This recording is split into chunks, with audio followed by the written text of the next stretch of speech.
Kasus hukum lainnya, Saudara, kuasa hukum mantan terpidana kasus pembunuhan Vina, Saka Tatal, akan mengajukan PK dan ia memastikan telah memiliki bukti kuat baru yang belum pernah ditampilkan sebelumnya.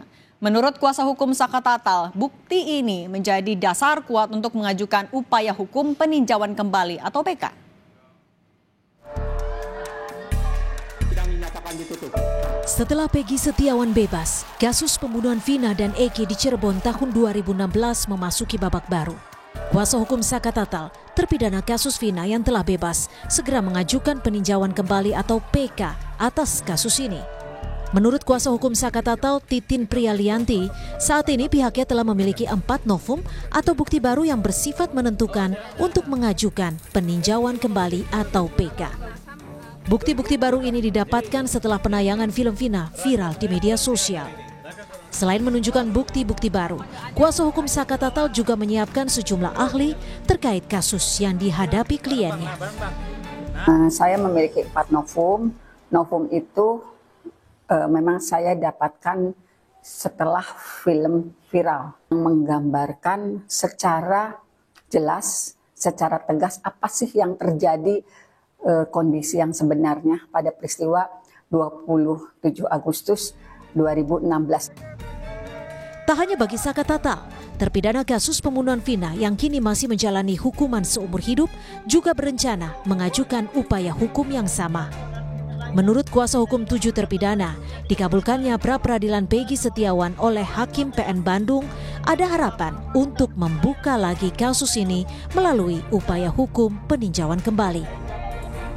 Kuasa hukum dari Peradi yang mewakili para terpidana kasus Vina menilai putusan pra-peradilan Peggy Setiawan dapat menjadi pintu masuk untuk menunjukkan 7 terpidana ini tidak bersalah dalam perkara yang terjadi 8 tahun silam. Dengan adanya putusan pra-peradilan hari ini terhadap Peggy Setiawan, anak-anak terpidana di dalam ini semakin dia semangat, semakin dia yakin bahwa mereka tidak pernah melakukan apa yang dituduhkan tidak.